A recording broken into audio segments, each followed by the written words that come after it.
Chapter 26. Ella, I need to know where I can find them. I need to know if they are still alive. He's gone. Forever lost. All the seriousness had gone out of Ella's tone. He knew then she was telling him the truth. Dead. Fuck. He'd held out hope Mitchell was still alive. Where? Under the ground of New Orleans. Looked near the shipyard. She glanced over at Catty and glared. You won't have to look too hard. Isn't that right, Catty? What the hell are you insinuating? You think I knew about this? Catty's voice grew louder. Lucien's blood ran cold. He looked from Catty back to Ella. Tell me, did you see me in your vision? Catty asked. I saw something called the Triple X and the man who owns it. He knows about. I saw the wolves being tortured. I saw your face looking on. Ella sneered and looked away. That's bullshit. Catty stood and crossed her arms over her chest. I don't even know anything about this. The first I heard of Guardians being in trouble was when Lucien found me. I had no idea this was going on. She looked to him to gauge his reaction. It's true. Catty doesn't know anything about this. He knew when someone was lying to him, and he knew without a doubt she was telling the truth. I see what I see. Ella glared and stood. She lost her balance and grabbed for the tree for balance. Are you all right? Lucien placed his hands on her shoulders to support her, but she waved him away. Doing that spell drained the energy out of me. I would love some water if you have it. She gave him a weak smile. He cut his eyes at Catty. I'd go, but I'd have to jump over the fence, and I know how much you hate that. Catty shrugged. Fine.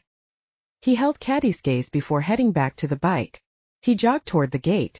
He could grab the extra water bottle out of his saddlebag and be back in less than a minute. When he reached the wrought iron gate, he wrapped his hands around the metal and scaled the fence. He landed on his feet on the other side. He opened the saddlebag and felt around for the water bottle. His fingers brushed against the cool plastic. He stuck the bottle into the pocket of his leather jacket and headed back to the fence. A scream rang out through the night, sending chills up his back. Catty. He leaped for the fence, cleared it, and landed on the other side. He ran toward the witch's grave with his heart jumping in his throat. Catty, he growled. Lucien, help me. The sheer agony in her voice had his heart beating out of his chest. Frantic, he turned toward a copse of trees near the back of the cemetery and raced toward her. She was leaning against the tree, her face twisted in agony. Catty, what's? His voice died off when he reached her. A large sword stuck out of her shoulder, impaling her to the large oak tree. Blood streamed down her chest and she struggled to take a breath. Fuck. He shouldn't have left her. Just get me down. Tears streamed down her face. He cupped her face between his hands. This is going to hurt, sweetheart. I don't care. Do it. Nausea washed over him as he gripped the handle of the sword in his sweaty palm. With his other hand, he pressed his palm in the middle of her chest to hold her still. Catty. Just do it, she begged. When he found that fucking witch, he was going to gut her. Gritting his teeth, he pulled the sword from her body. She screamed as the blade passed through her flesh, and then she crumpled. He dropped the sword and caught her. Gently he laid her on the ground to better assess her wounds. Grabbing her t-shirt, he ripped the material away. A large wound near her shoulder gushed blood with every beat of her heart. He took his jacket off and pulled off his t-shirt. He made a bandage out of her ripped shirt and held it to her wound. Hold this, sweetheart. He held her hand over the bandage. He made quick work of tying his t-shirt over the bandage to secure the dressing. She escaped. Catty looked up at him. After she stabbed me, she said. Something about my blood being her key to getting out of here. I don't know where she went, Lucien. Her face pale from the blood loss. I don't give a fuck about that bitch. You are my concern right now.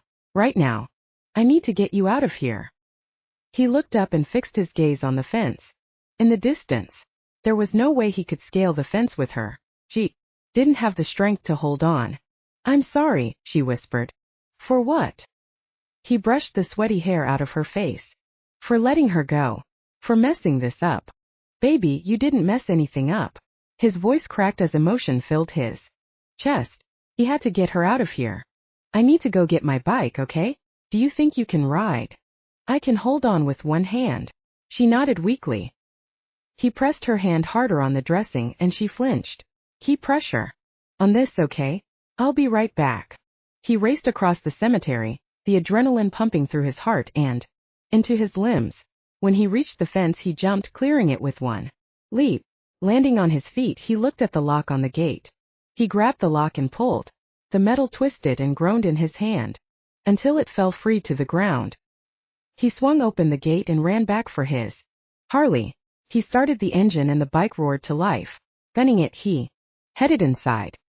He stopped a few feet away from Catty. Kneeling beside her, he noticed her breathing had turned to a pant and her fingers clutching the bandage were covered in blood.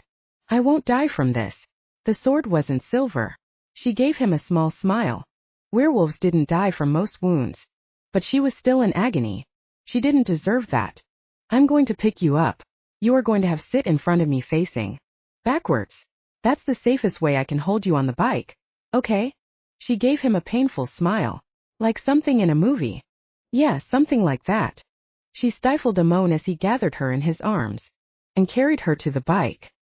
He eased on and settled himself with her sitting in his lap facing the back of the bike. She wrapped her legs around his waist. This is going to be a long trip back to Nola. She moaned as he shifted her closer. We're not going to New Orleans.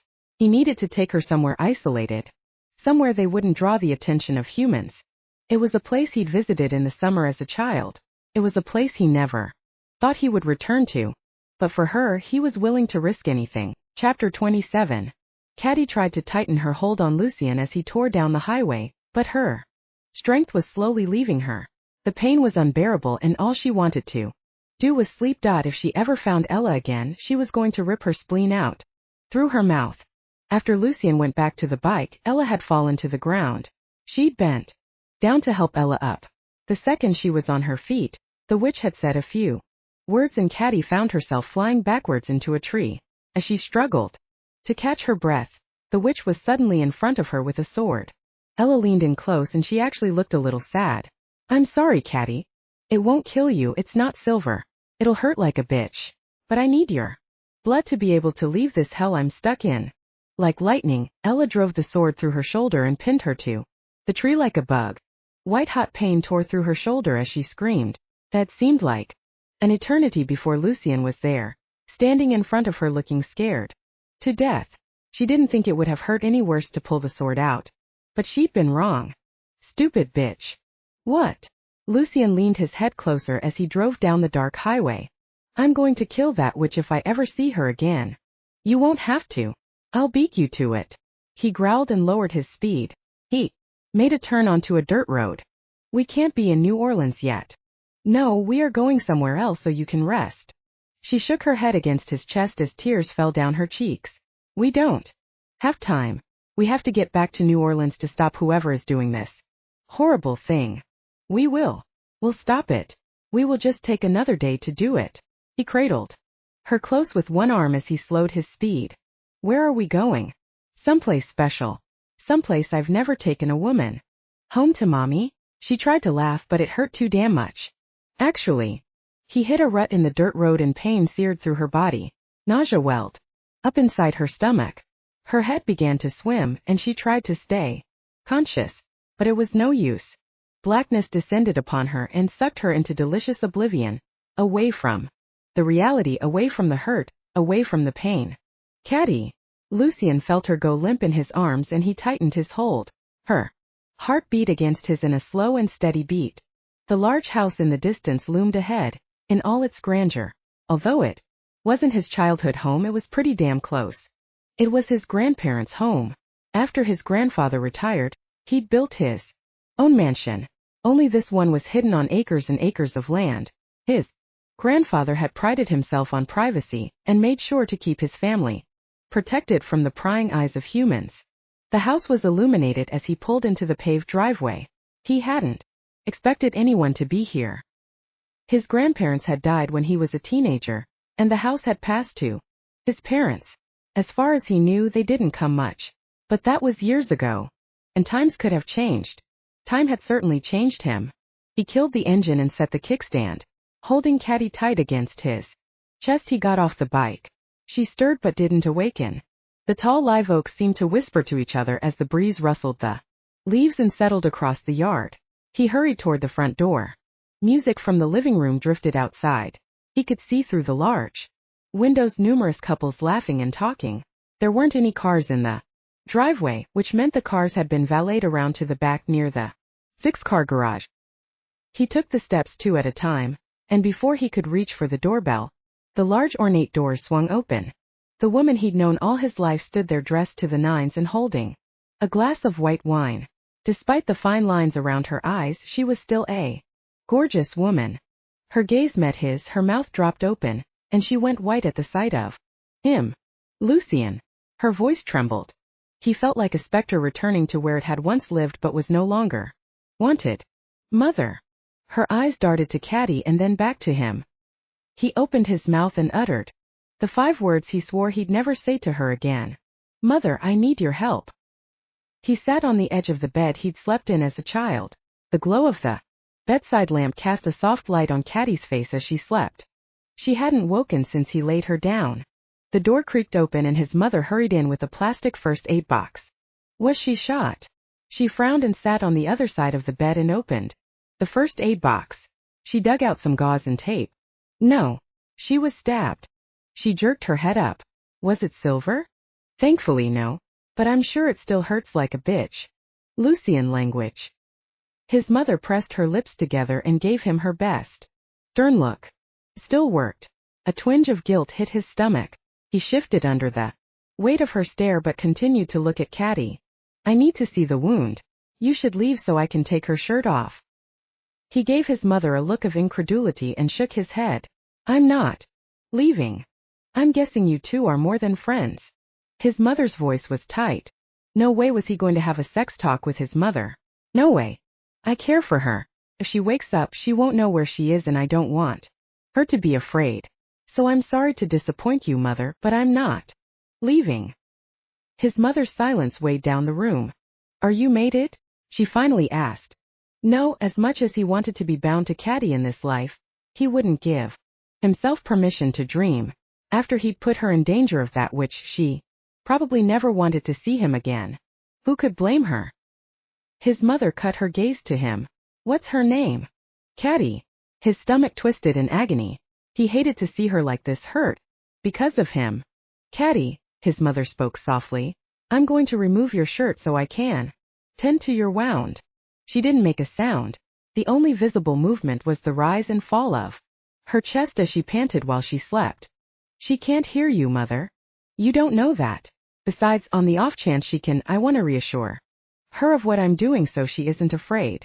She reached for the scissors out of the kit and began cutting away at her shirt. His mother's thoughtfulness tugged something deep within his chest. There we go.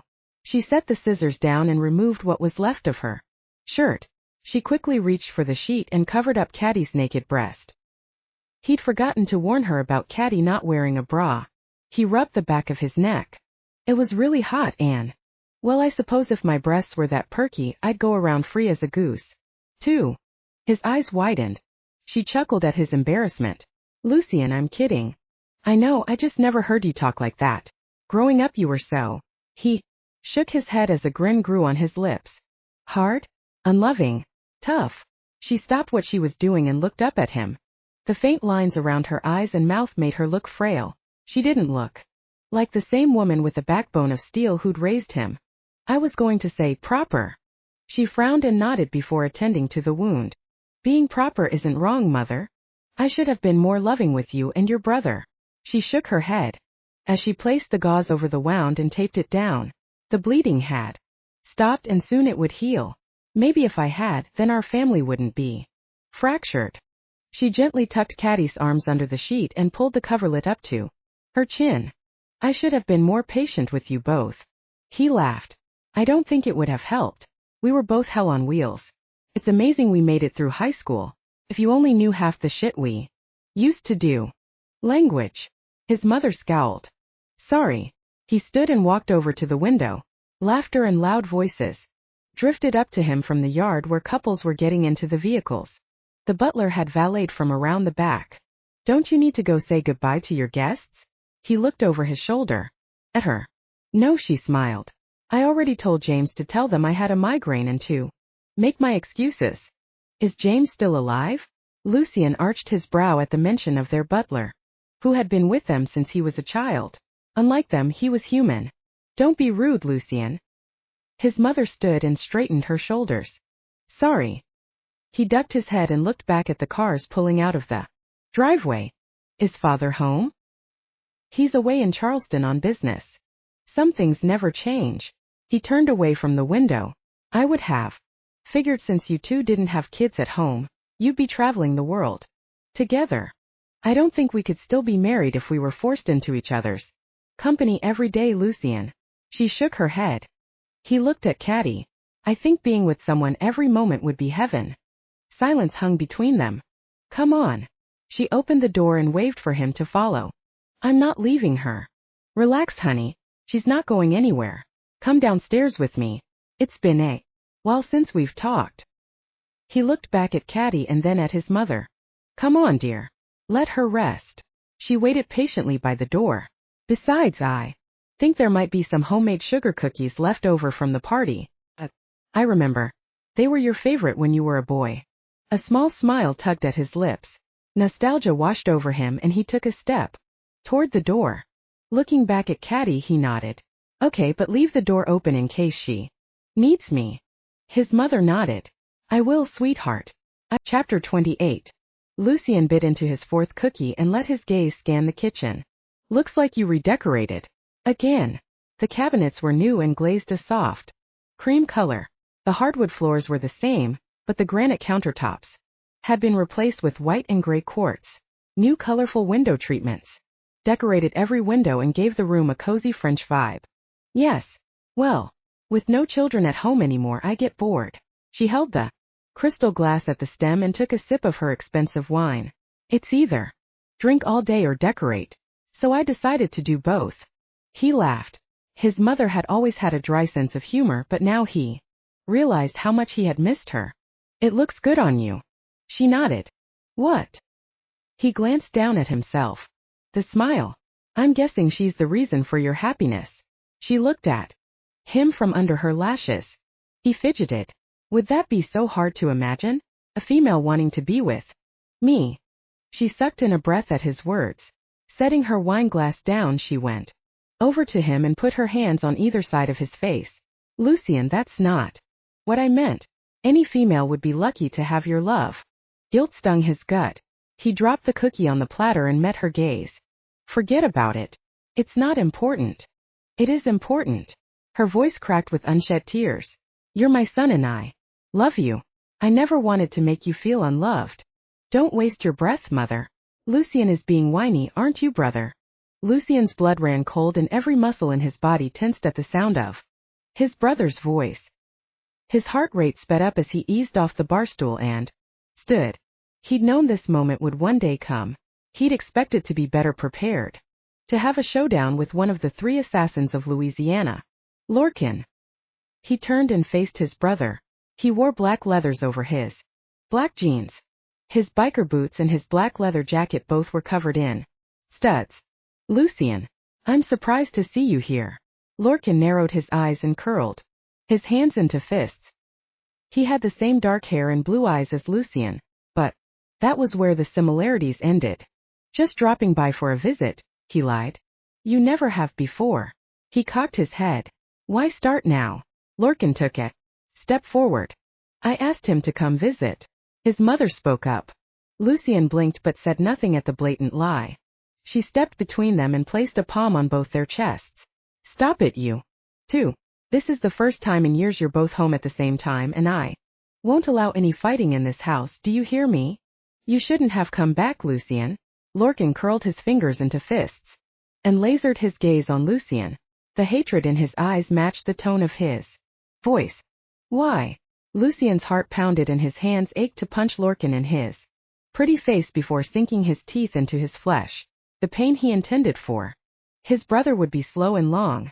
You forget, brother, who I am. Lorcan lifted his chin. You are a hired killer.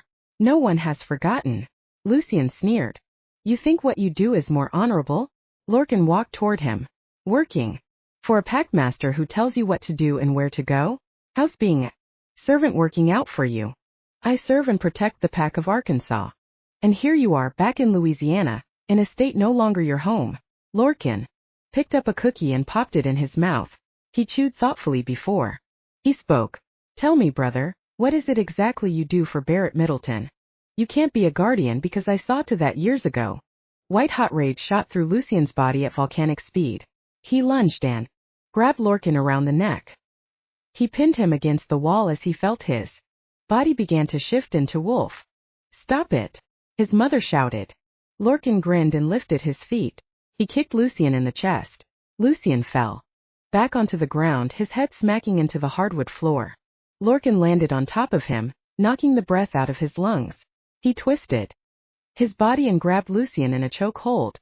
Years of combat training, natural instinct, and long-awaited revenge kicked in. Lucien slammed his elbow into Lucien's nose. The sick sound of cartilage and bone breaking echoed in the room. His mother screamed. Their butler, James, ran into the kitchen. Master Lucien, Master Lucien. Stop this right now, the butler demanded. Lucien growled and readied for another blow to his brother's face. Stop it, their mother called out. You're brothers. You need to remember that. They both froze. Lucien's grip loosened around his neck and he rolled off. Lucien stood. Lucien got to his feet and glared at him.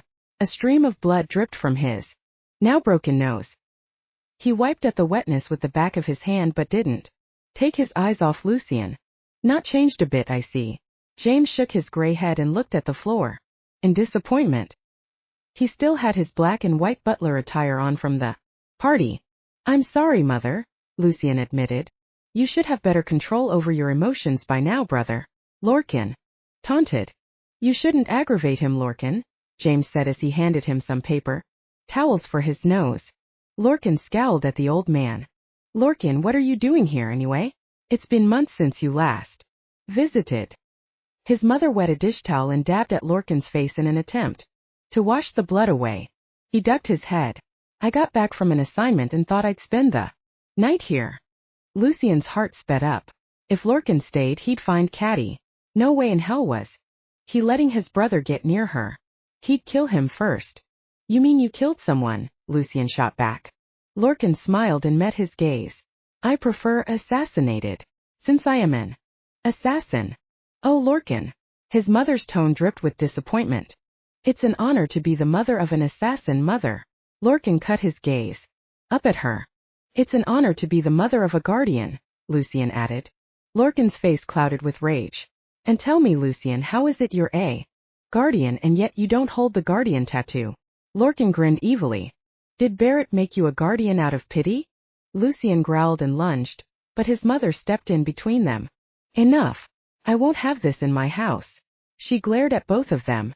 I think I've changed my mind about spending the night. Lucien stalked toward the back door. He stopped and leaned into Lucien's personal space. I don't know what your business is in Louisiana, but you need to make sure you don't come back. You might find yourself in more danger than you can handle. Leave and don't ever come back. Is that a threat, brother? Lucien growled. No. It's a fact. Lucien passed him and went out the back door. He slammed the door behind him, rattling the windows. Lucien turned his attention to his mother. You should have told me he was coming tonight. I had no idea. Lucien usually arrives late at night and leaves early before I get up. The only way I know he's been here is finding his unmade bed. She shook her head. I don't like that he's an assassin. That's not him. As turning him into a monster. Bitterness seeped into his soul. Once again she was making excuses for her son. He should have known better than to think she'd take his side for once. Lucien took a long hard look at his mother. Mother, Lucien was a monster. Long before he joined the assassins. Catty couldn't tear her gaze away from Lucien as he slept. It was becoming a hard habit to break. The pain in her chest had woken her up early in the morning. She found Lucien sleeping next to her, still fully clothed. His dark lashes rested on his cheek, and his lips were slightly parted. She watched the rise and fall of his chest. As he slept, mesmerized by his handsome features, her heart melted. He'd not left her side since they'd arrived. She looked around the elaborate room, the crown molding and ceiling height. hinted that the house had been built years ago, but the decor suggested it had been updated recently. The light blue walls and crisp molding complemented the earthy color of the comforter and drapes. The floors were original hardwood and the furniture was large and ornate and expensive. A small sitting area near the window was complete with a chair and tufted ottoman. "Good morning." His deep voice melted her heart. She turned her head in his direction. He pushed up on his elbow and edged closer to her, his eyes studying her face for any signs of pain. "Good morning." She smiled. "How are you feeling?" His brows creased and his fingers found the top of the sheet and he tugged it down. He ran his fingertips across the bandage and looked up at her. "Better. Still hurts but not anywhere as bad as last night." Her heart pounded against his fingertips and her body heated. "I'm going to take this off and get a better look, okay?" She nodded, and he went to work removing the tape around the bandage. Slowly, he pulled back the gauze. She looked down. The wound was beginning to close. Soon there would be no sign of an injury. "You don't need this anymore." He placed the bandage on the bedside table. "Is this your home?" She cleared her throat and looked around. It was hard to imagine a badass biker growing up in opulence. "It was my grandparents' home. My father inherited it after they died. I spent the better part of my youth here." The corners of his lips tugged upward as he brushed a strand of blonde hair off her forehead. "Whose room is this?" "Mine." "How did you know it was empty?" Her stomach warmed at the way he was staring at her. "I didn't. And it wasn't." She pushed up on her elbows and cringed. "Wait, let me help." Cradling her in his arms, he helped her up in a sitting position. He grabbed a pillow and placed it under her back to support her. "I'll go get you something to eat." He turned to get off the bed, but she placed her hand on his arm. "Thank you," she said softly. God, he was beautiful. Not just in appearance, but he had a beautiful soul. "For taking care of me." "I didn't do much." He shrugged. "My mom bandaged your wound." His mother. Holy shit. Lucien's mother was here. Her heart sped up as her eyes widened. She wasn't ready to meet his mother. She cleared her throat. "I'll have to thank her then." Maybe he would say his mother had already left, or maybe they could leave before she woke up. "You're welcome, dear." Catty froze at the sound of the feminine voice. Holding her breath, she turned her head. A beautiful older woman with dark hair and familiar blue eyes stood in the doorway, dressed in a white silk robe. Her hair was pulled up in a messy but chic bun, and she had an air of natural elegance, like she rolled out of bed, looking beautiful without trying. "I hope you're hungry." Mother held up the tray. "I wasn't sure what you liked, so I made a little of everything." "You made breakfast, Mother?" Lucien arched his brow and took the tray out of her hands. She narrowed her eyes at her son. "James made it." She looked back at Catty. "James is the butler. But I told him what to prepare." Lucien grinned and set the tray in front of her. It was full and held blueberries, bacon, eggs, and yogurt and pancakes. She almost sighed with delight when she spotted the silver coffee pot with wisps of steam coming out of the spout. She laughed. "If I eat all this, I won't be able to fit into any of my clothes." She looked up at his mother. "Thank you. For this, for everything." His mother pursed her lips and gave a brief nod. "Lucien, there's more for you in the kitchen. Go on down and fix yourself something to eat. I'll wait until after Catty's finished." "No go." Catty nodded. "I'll be fine. I'll stay with her." His mother smiled. Lucien stilled. She didn't want to be left alone with his mother, but she didn't want Lucien waiting for her to finish before getting something to eat. Besides, she could handle herself. "Yes, Lucien. Go." "I'm fine." She shooed him away with her hand. She picked up the tiny silver pitcher of creamer and poured a generous amount into her black coffee. Picking up a spoon, she stirred until the liquid turned a pretty caramel color. "I'll hurry." He bent and pressed a warm kiss to her forehead. She blushed at the show of intimacy in front of his mother. Her stomach clutched. His mother must think she was some Jezebel trying to steal her son. She took a sip of coffee and steeled herself for Mrs. Savage. Chapter 29. "I'm afraid Lucien has forgotten his manners." The woman stepped closer to the bed and smiled. Catty looked up from her coffee. "He's forgotten to properly introduce us." She held out her hand. My name is Marie Savage. Catty shook the woman's hand. Nice to meet you, Mrs. Savage. I'm Catty. Steele. No, dear, call me Marie. All right. She nodded and reached for her fork. She cut into her pancake and looked up at the woman. I want to thank you again for letting me stay here last night and for taking care of me. Oh, I didn't really do anything. Just bandaged you up. Marie walked over to the chair near the window and pulled it closer to the bed and took a seat. It was Lucien who took care of you. He refused to leave your side. She cocked her head and studied her. It's been a while since I've seen my son, and ironically, last night both of them showed up. Catty swallowed her food and cut her gaze at the woman. Lucien saw his brother. How did it go? I can't imagine it went well. So you know about Lucien's back. A knowing look passed through the older woman's eyes. Catty blushed. Marie looked away and sighed. Their reunion didn't go well. Not at all like I imagined. Did he hurt Lucien? Catty stilled. Actually, they hurt each other. But Lorcan was the one with a broken nose. Good, Catty said. Marie's eyes widened. I'm sorry. I know they are both your sons, but what he did to Lucien is unforgivable. Marie took a deep breath and slowly blew it out. Sibling rivalry goes back to the Bible, you know. The ones closest to us are the ones who hurt us more deeply than anyone else. Not like that. Her appetite was gone and she leaned back against the pillow. I'm sorry. It's none of my business. I think you made it your business when you got involved with my son, Marie murmured. Catty jerked her head toward the woman as irritation flared in her chest. What do you want with Lucien, Catty? No offense, but I don't think it is any of your business. Well, I make it my business when I see he's falling for someone who has the capacity to hurt him. I don't want to see him get hurt. He's been through enough as it is. Marie held her gaze. Nausea rose up in Catty's stomach at the woman's harsh words. Was she planning on sticking around for Lucien? She wanted to. She very much wanted to. I would never hurt Lucien. Ever. Good. Marie smiled and stood from the chair. Then I hope you and Lucien can stay for a few days. I'd like to get caught up with my son, and I would like to get to know you better. Catty frowned. She wanted to get to know her? You'll have to ask Lucien. I think he has business back in New Orleans. She eyed the woman.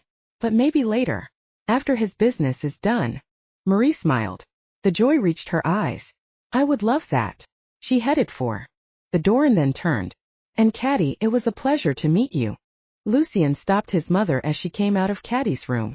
He leveled a stare at her. What was that about, mother? He'd heard part of the conversation.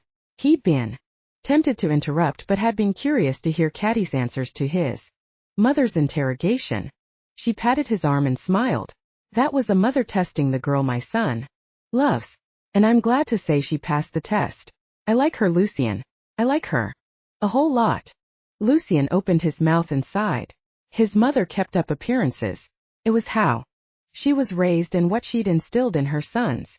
Would you like her even if you knew her history? Would you be so accepting then? His mother stared at him for a long time before she answered. Everyone has history, son.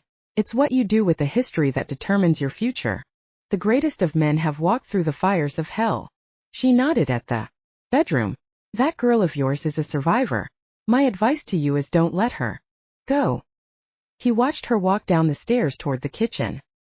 He didn't hide the smile that settled on his lips. A new respect grew and blossomed in his heart for the woman who gave birth to him. He walked over to the room and peered inside. Catty popped a piece of pancake into her mouth and sighed. She needed all the nutrition she could get to help her heal. He quietly stepped back and walked the opposite way down the long hallway, letting her have some peace and quiet while she ate. He stopped at a door and opened it. The small sitting area with a French country desk and overstuffed chairs faced the gardens in the backyard. The room was a favorite of his mother's, and she often came here to have some quiet time to herself when he was younger. He pulled out his phone and punched in Barrett's number. This was one phone call he dreaded making. Hello. Barrett's voice echoed on the other end of the line. It's me. I know. Why the fuck are you just now calling me? You were supposed to call last night after you met with the witch. Did she not tell you anything? She came through. She said the Guardians were being held underground near the shipyard of New Orleans. She said the owner of the Triple X is behind this. And you're just now telling me, Lucien? The hard tone in Barrett's voice made his gut twist. He'd let Barrett down. Something happened last night. I had to take care of a situation and couldn't call. What situation? And don't you think about lying to me? Barrett growled, and he could swear the phone vibrated in his hand. Catty Steele got stabbed by the witch. I was busy trying to take care of her and get her somewhere safe. Shit. Is she okay? Was it Silver? It wasn't Silver, thank God. She's okay. She's sitting up in bed and eating. Right now. She's going to be fine. I'm not even going to ask why she was with you. Barrett's tone revealed he suspected he knew how close Lucien had gotten to her. I'm going to let Sane handle that when he sees you. Fuck. Why did the witch stab Catty? Lucien cleared his throat. She needed her blood. What the fuck for? So she could escape the cemetery. He grimaced and waited for the wrath of Barrett to come through the phone. Please tell me you are shitting me, Barrett thundered. I wish I were. Lucien stayed quiet while Barrett hurled a string of curses. Lucien barely flinched. Well, I guess it means I've got to make a phone call to Jack Wellborn. I'm sure he's not going to be pleased his witch has escaped and is running willy-nilly through the fucking state. Barrett, I'm sorry. I truly am. But at least we got the information. He sighed. Yeah, there is that. What do you want me to do now? I want you to stay wherever you are. I'm sending some Guardians down there tonight. I want to get this taken care of ASAP. I can meet you guys there. You're not going to know where the club is. I can find it. You've done your job, Lucien. Take a few days off. You've earned it. I'll see you back in Little Rock. Barrett hung up. Damn it. He slammed his hand on the desk. After all this, he was now told to wait. He turned and strode out of the room. When he reached Catty's room, he stopped and took a deep breath to get his anger under control. He took a step inside the room. Catty looked up from sipping on her cup of coffee. Hey. She smiled and set her cup down. Hey yourself. He walked over and sat on the edge of the bed. How are you feeling? Did you get enough to eat? His gaze landed on her half-eaten tray of food. I'm beyond full. She sighed and then touched her fingertips to her chest. The wound is healing pretty quick now. It should be completely healed in a few more hours. He nodded. That's good. What's wrong? Her gaze narrowed. Is it your brother? What? His eyes widened slightly. Your mom told me he dropped by last night. What else did my mother tell you? Not much. She smirked. Just that you two got into a fight. And you broke his nose. She threaded her fingers through his. Good for you. She shouldn't have told you about that. I'm glad she did. She held his gaze and touched his arm. Really, Lucien? What is it? I know something is bothering you. Barrett wants me to wait here while he sends some Guardians to New Orleans. He looked away. This did not sit well with him at all. He wasn't sure why. Barrett was giving him time off, time where he could go looking for Lorcan and finish what they'd started last night. But now, with his Guardian brothers headed toward danger, he had an overwhelming urge to go with them, fight alongside them, even if it meant death. But they won't know where to look. The urgency in her tone made his heart tumble in his chest. She was concerned for them as well. That's what I tried to tell him, but he wouldn't listen. Then we need to leave now. She pulled back the covers and held a pillow over her naked breasts. She swung her legs over the side of the bed. Where are my clothes? Wait, you're not going anywhere. He placed his hand on her arm to keep her from standing. Lucien, I need to go back. After what happened last night, I decided I'm leaving New Orleans. She lifted her chin. I'm not going to wait any longer. Until I have enough money to start over. As soon as we get back, I'm packing my stuff and leaving. His heart raced and his throat thickened. He leaned forward, needing to touch her to make sure she was real and he wasn't dreaming. Gathering her in his arms, he nuzzled the crook of her neck. Good. She pulled away and looked him in the eyes. I'm not sure where this thing with us is going, but I'm willing to try if you are. Even if it means facing everyone back in Arkansas. He grinned like an idiot.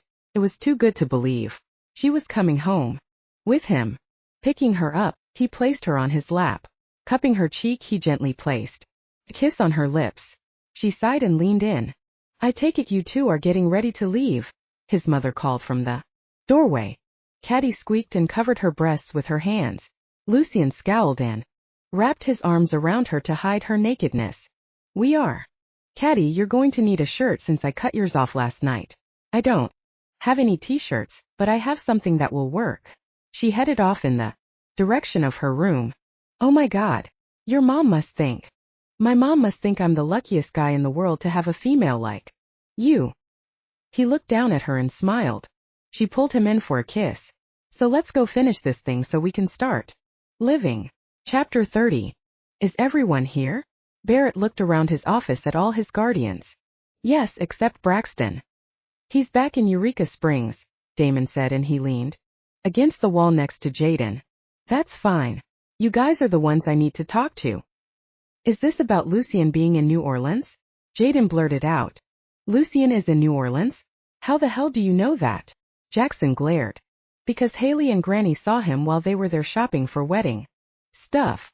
Jaden shrugged and looked back at Barrett. Is that what this is about?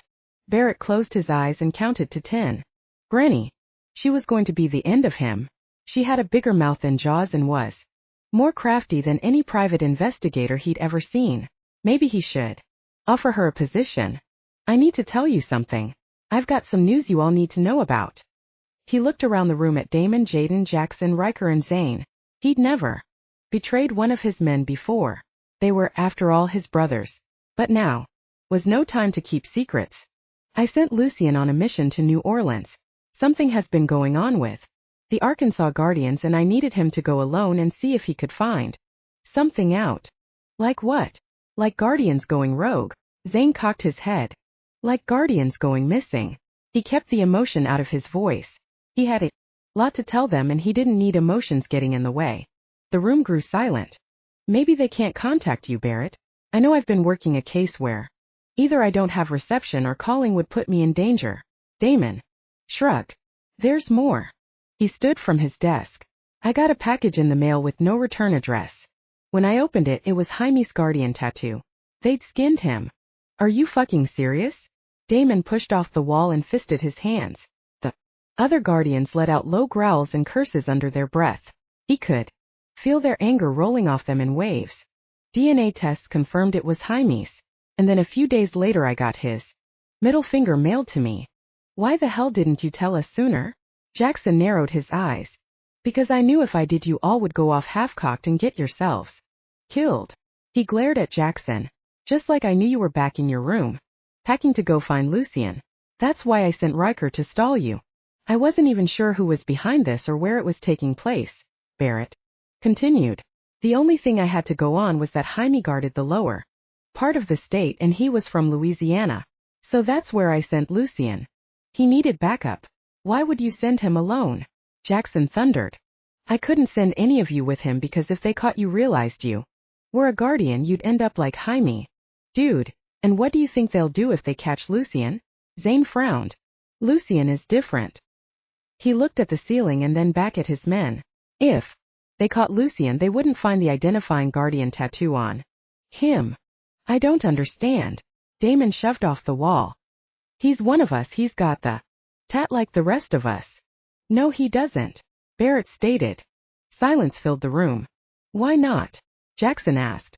I've already told you too much. It's Lucien's secret to keep. Let's just say the ink won't take on his back. So you sent the only one of us who couldn't be traced back as an Arkansas guardian. Zane nodded. I can understand that. I heard from Lucien. He's found out the location where the guardians are being held. Damn, it's more than Jaime? Mitchell is missing too. Jaime, I believe to be dead. His throat hurt as he spat the words out. I can't imagine him to be alive after being skinned and cutting off his finger, Jaden snarled. Are any of the other states missing guardians? Jaden asked. No. I've asked the other surrounding states. Even met with Mississippi's pack master. He seemed shocked to hear about such a thing. And you trust him? Damon asked. I could tell he wasn't lying. So what's the plan? Zane flexed his fingers as he waited orders. The info Lucien gathered indicates the Guardians are underground near the shipyard. We believe the owner of the Triple X strip club is involved. Makes me think the Pact Master of Louisiana knows about it. Maybe turning a blind eye. What the fuck? Jaden spat on the floor. I knew that motherfucker was nothing but a punk-ass shitface. Easy, brother. Damon placed his hand in the middle of Jaden's chest. We need to concentrate on what Barrett needs us to do first. Barrett applauded Damon's restraint. He knew the werewolf wanted to avenge his fellow guardians as much as the rest, but he also had developed the patience to know how the order of things worked. Damon was becoming a better leader with each passing day. Right now I want you all ready to ride. We're headed to New Orleans and I want you all weaponed up. Let me make myself clear. It is my belief we are going into a hostile territory. Keep your weapons on you at all times and keep your tattoo covered. Once we are inside where the Guardians are being held, you can shift. Don't fucking hold back. He walked around to the map on the wall of the United States. I don't know how this is going to play out. All I know is I believe the Guardians are being targeted because of me and what went down with the Louisiana assassins. That's bullshit, Barrett, Zane growled. Boudier was the one who broke the law by sending the assassins into the state without letting you know what was going on. Boudier holds a grudge. That's for sure, Barrett agreed. We've got this, Barrett. Whatever we need to do, we're ready. Damon stepped. Isn't that right, boys? Hell yeah. A chorus of curses and shouts went up in the room. Barrett nodded. We all leave in half an hour. As the last Guardian left out of the room, Barrett was left alone with his thoughts. Had he brought this on his own men? Was he the one to blame for Jaime's and possibly Mitchell's death? He'd find out soon. Chapter 31. They pulled into New Orleans around 9 p.m. It was dark and the streets were getting crowded with tourists. Lucien pulled into a parking lot and killed the engine. He let Catty get off first before he climbed off. How are you feeling? He brushed her blonde hair out of her face. Good. I'm completely healed. She rubbed the area on her chest where she'd been stabbed. She spread her arms and looked down at the shirt his mom had given her to wear. It was sleeveless and white and billowed when the wind caressed it. Doesn't really go with my biker boots, does it? He grinned and pulled her close. You look great in anything. She burrowed her face in his chest and chuckled. I can't believe your mom gave me a bra to wear. That's so embarrassing. He'd overheard his mother tell Catty she needed to wear a bra with her shirt because it was see-through. Thankfully his mother had bought some personal items for the women's shelter. She happened to have a bra in Catty's size. She really likes you, he murmured against her hair. She pulled back and looked at him, uncertainty in her eyes. You think so? I know so. You impressed her. That's hard to do. She smiled and reached up on her toes to place a kiss on his lips. So what's the plan? According to the witch, the Guardians are underground. The Triple X is close. So I'm wondering if there isn't a tunnel running from the club to the shipyard.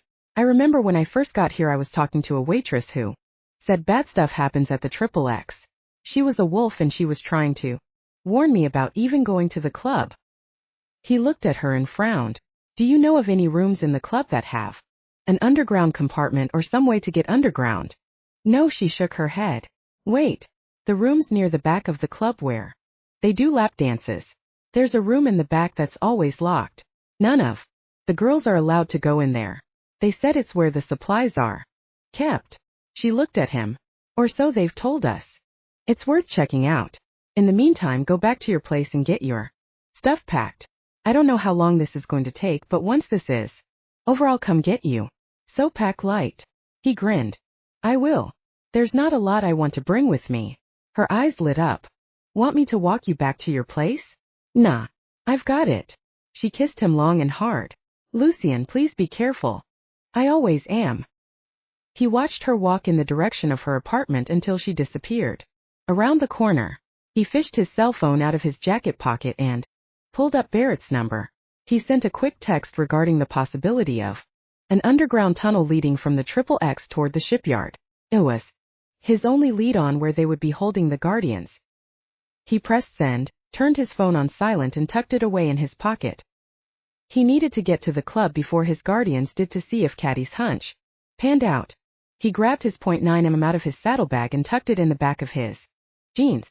The club owner might have humans guarding the tunnel, and if so, he couldn't shift in front of them, but he sure as hell could shoot.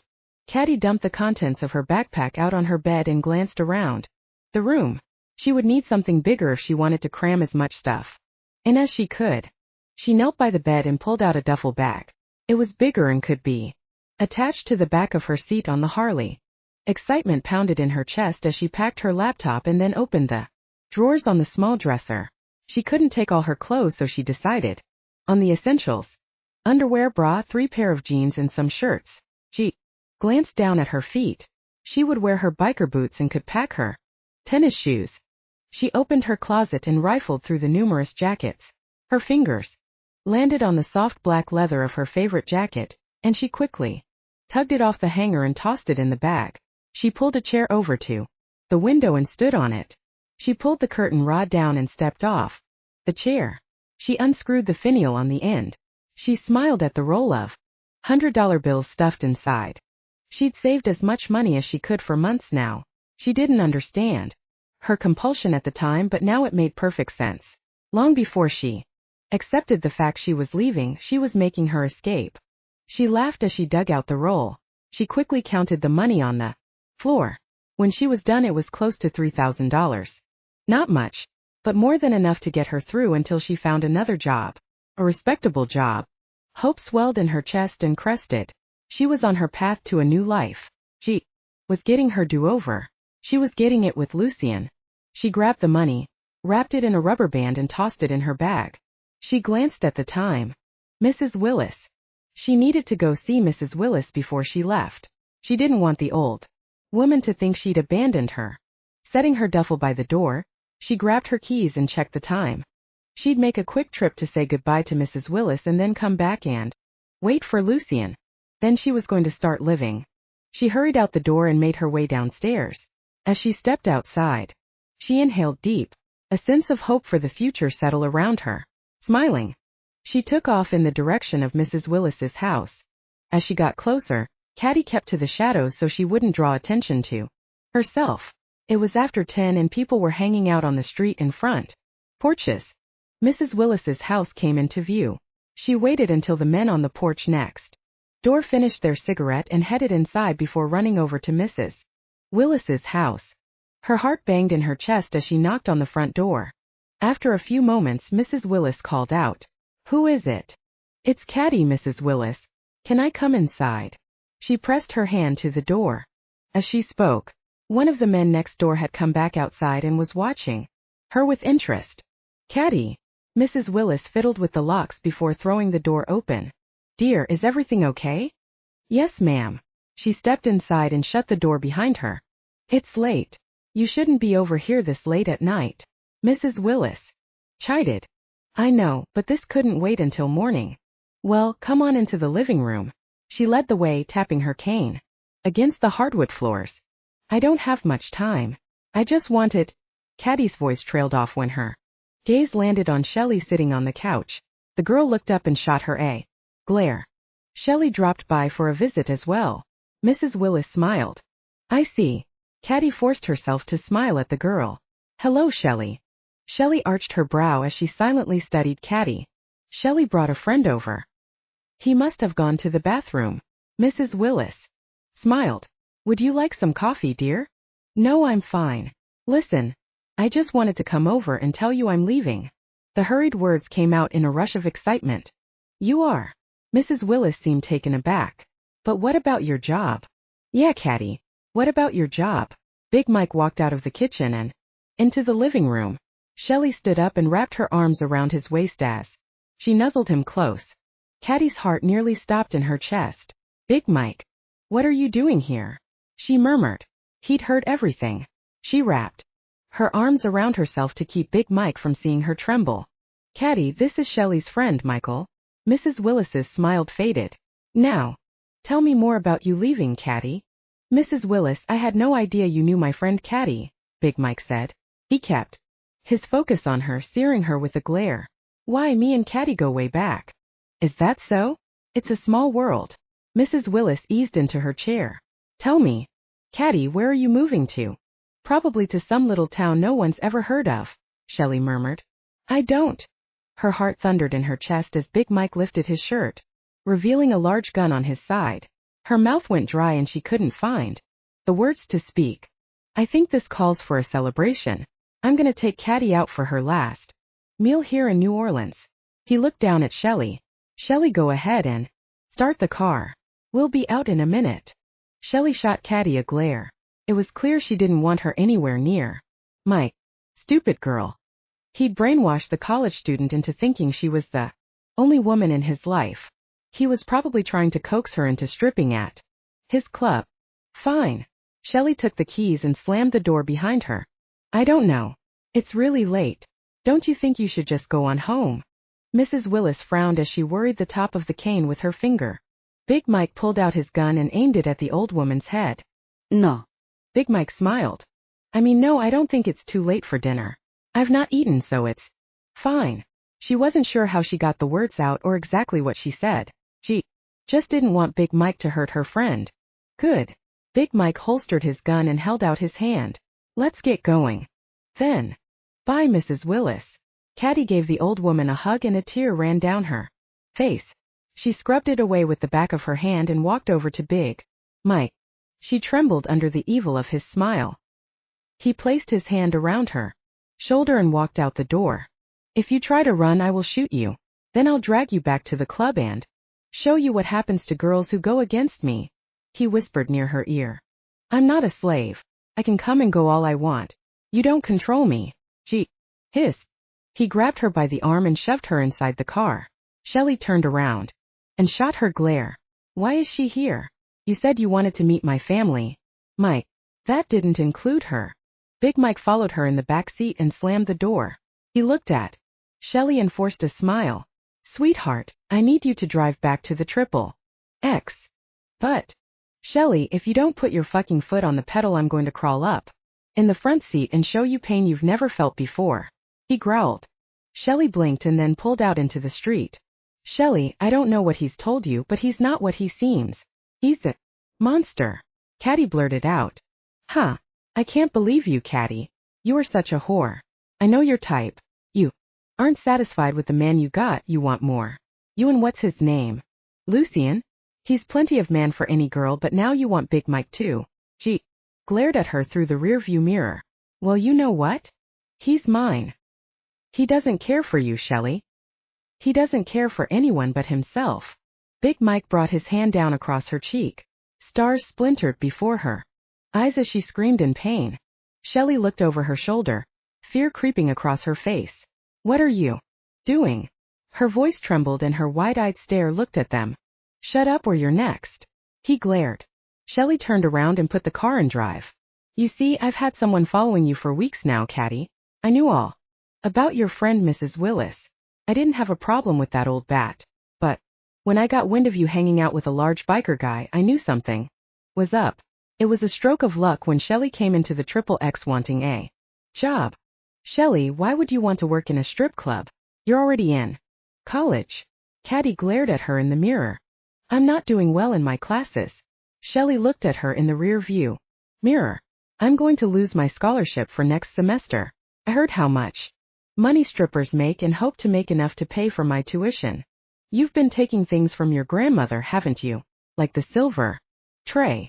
Shelley's face heated and she looked away. It was all the confirmation Catty needed. He's never going to let you go back to college if you start stripping for him. She met Shelley's gaze. He won't ever let you leave the club once you start working there. Shut the hell up. Big Mike slapped her across her cheek. Stars burst behind her eyes and she buried her face in her arms. Anyway, after talking to Shelley, I realized she was Mrs. Willis's granddaughter. I told her to keep an eye on you for me. She told me all about your friend Lucien and how he made a visit to Mrs. Willis's house. Catty's heart sank to her toes. Fear pounded in her heart and she tried the door handle. It didn't budge. He bent near her ear and whispered, would you like to know that the pack master of Louisiana doesn't like Arkansas werewolves, especially guardians in his state, nosing around? She looked at Shelley. The girl hadn't heard Big Mike say werewolves. Anyway, you two have been followed from here to, let's say, Mississippi. He grinned. And it seemed like you are in a whole world of trouble, Catty. Shelley stopped in a parking lot behind the Triple X. She turned in her seat. We're here. Good. Go on in and grab a seat at the bar. Tell them I said you can have anything you want on the house. He gave her a charming smile. She nodded and then cast a worried look at Catty. She hurried out of the car and into the club. You're such an asshole. She shot him a glare. And you, my dear, are so dead. Chapter 32. Lucien entered the Triple X and shoved his way past the crowd of people to the bar. He scanned the crowd for a stripper, but they were all occupied. The female manager, he believed her name to be Celine, passed by him with her cigarette and clipboard. He grabbed her arm. Hey, don't touch me, she spat out. Sorry. Look, I want a lap dance. But I don't see any girls available. Yeah, it's crowded tonight. She cocked her head. Aren't you the guy that got the dance from Catty? Yeah, that's me. Her eyes lit up. She must have remembered how much he paid. She looked down at her clipboard and then back at him. Come on, I'll get you a room and send a girl in. Any preferences? Blonde. He placed a wad of money on her clipboard. You got it. She grinned. Come on. She led the way to the back of the building to the private rooms. I want privacy, if you know what I mean. He gave her a look. Sure do, buddy. She took him to the last room of the hall and opened the door. She waved him in. No one will bother you here. Give me about 5 minutes and I'll send Bambi in. You'll be more than satisfied with her. She grinned and headed back down the hallway. Lucien poked his head out in the hallway. Empty. He quietly made his way to the last door. He studied the padlock. The music in the club was loud enough to cover the sound of him breaking the door. He glanced over his shoulder and made sure no one was in the hallway. Turning back to the locked door, he rammed his shoulder into the wood. The door broke free from the lock and swung open. A quick look inside told him no one was there. He stepped in and closed the door behind him. He had to move quick before Celine discovered him missing and the door open. His eyes quickly adjusted to the dark and he scanned the room.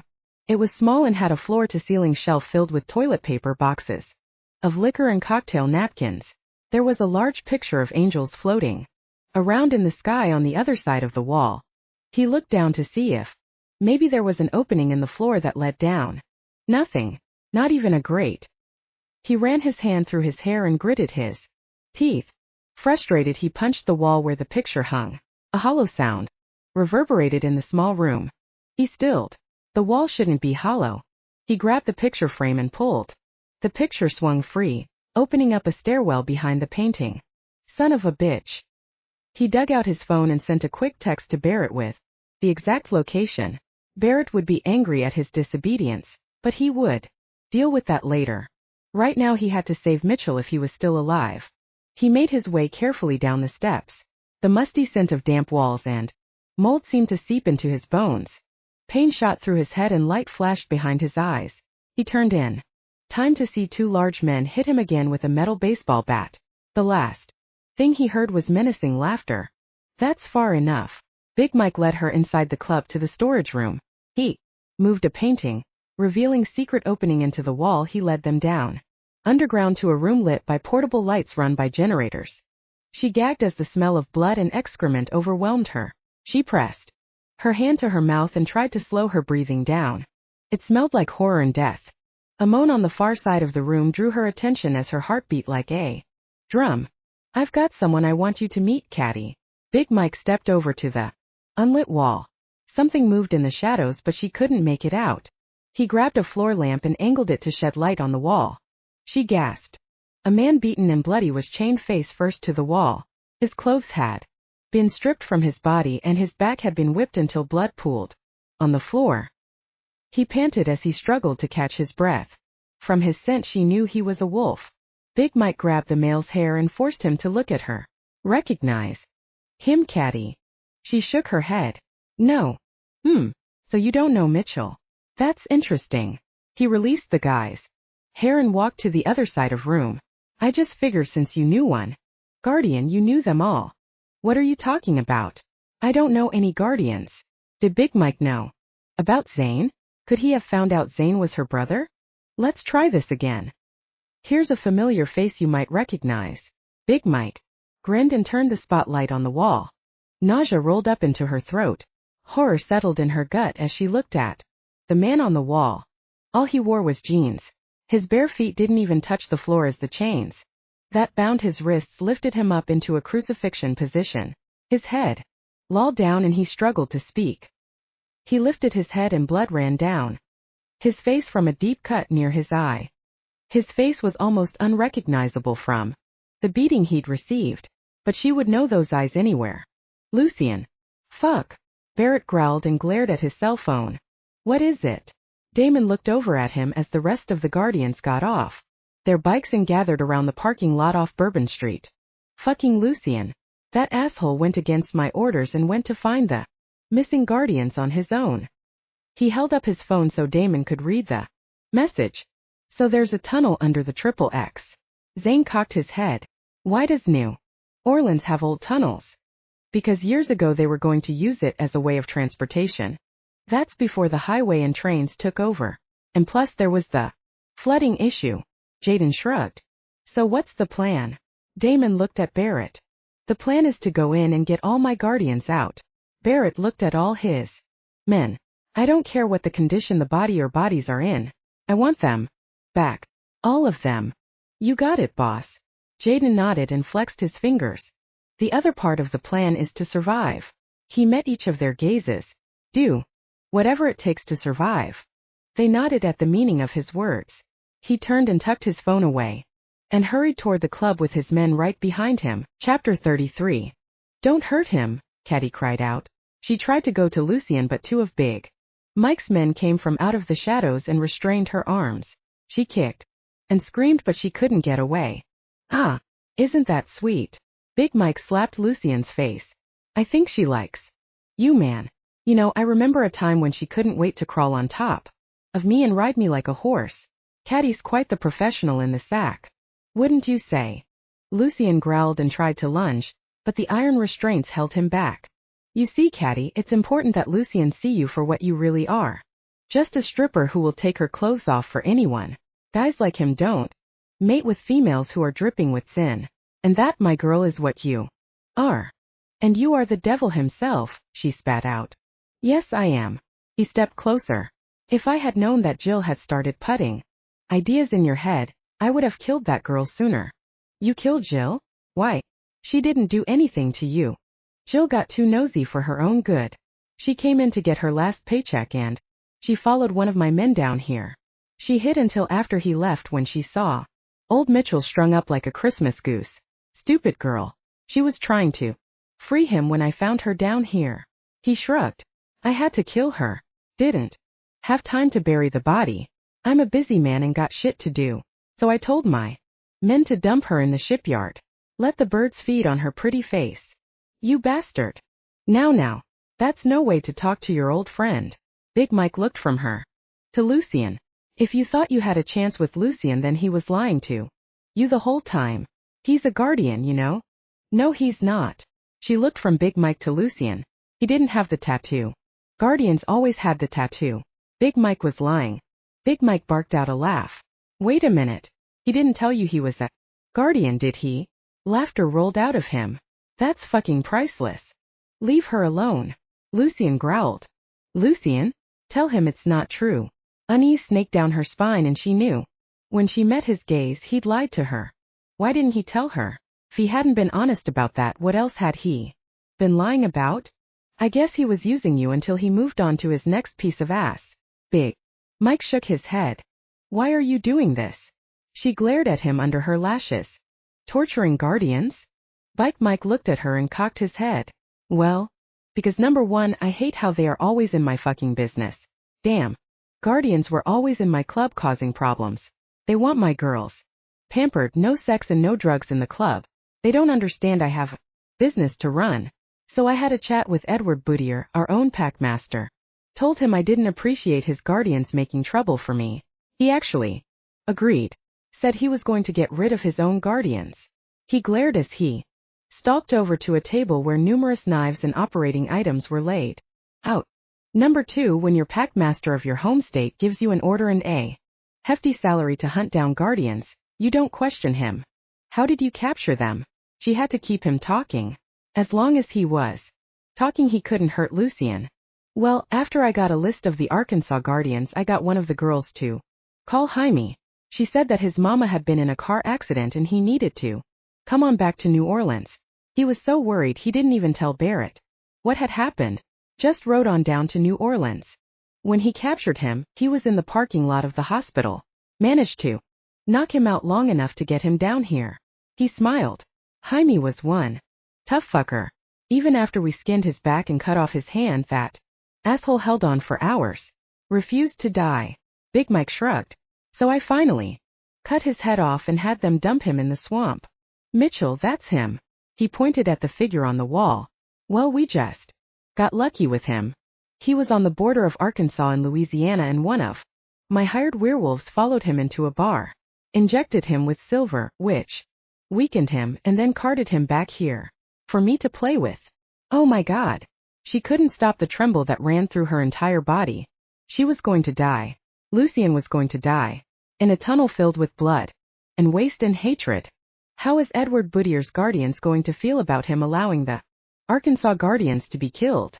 Edward don't give two shits what the Louisiana Guardians think. Why do you think he's firing them right and left? He wants to rule the state himself, without having to answer to anyone. You don't have to do this. She pleaded that he picked up a horrific instrument. Know what this is? This is a rib spreader like they use for open heart surgeries. Have you ever seen the inside of a man's chest before, Catty? Do you know how exciting it is to crack open the rib cage and see his heart beating inside his chest? Or hear him scream when you pull his heart out? You can't kill Lucien. He doesn't have the Guardian tattoo on his back. Her heart jackhammered in her chest. He was going to kill Lucien, but first he was going to torture him. She had to somehow stop him. Well, Arkansas seems to have some lax rules concerning their Guardians. Not all of them have a tattoo. I would have missed him. He wasn't on my list. Good thing I've got some intel of my own in Arkansas. He glared at Lucien. Enough of all this jabbering. Let's get down to business. He looked at her over his shoulder. I'm going to skin your wolf alive and you're going to watch. Don't you fucking touch her. Lucien ground out. The pain from being beaten over the head with a baseball bat was nothing compared to the anger he felt at what Big Mike was going to do with Catty. He wanted to shift, but the silver cuffs on his arm prevented him. If he could just get down. I tell you what, Guardian, if you make a sound while I'm peeling the flesh from your bones, I'm going to stop and I'm going to let Catty take your place. His manic eyes flashed with glee. I've never seen a female without her skin. Think she will look so pretty after I do that. He laughed. You're one sick fuck. His body pulsed with anger. Big Mike stopped laughing and grabbed Lucien's face. Don't call me that. I'm not sick. I'm the only one around here in my right mind. He sneered. I know what you're doing. You're stalling, Wolf. Well, it's not going to work. Let's get started, shall we? Lucien gritted his teeth as Mike brought the knife down across his chest in a slow, agonizing cut. The white-hot pain bore down on him like he was being burned alive. Catty screamed. Lucien gritted his teeth and slammed his eyes closed. No matter what, he wouldn't make a sound. They'd made their way inside the Triple X without any trouble, but when they'd tried to gain entrance to the back rooms, security had stopped them. Barrett, Jaden and Damon, and quickly knocked them out while the other Guardians looked for the room. I heard a female scream. Zane looked over at Barrett. Son of a bitch. Barrett rounded on Zane and pressed his hand in the middle of his chest. Zane, I want you to stay back and guard the entrance. Why me?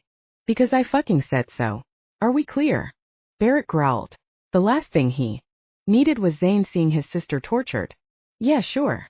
Zane scowled but stayed at the bottom of the stairwell while the rest of them rushed into the tunnel. Barrett handed Zane his .45. Take this. He looked at Damon, Jaden, and Jackson. The rest of you shift. I want to get in that room and find Lucien and the rest of the Guardians.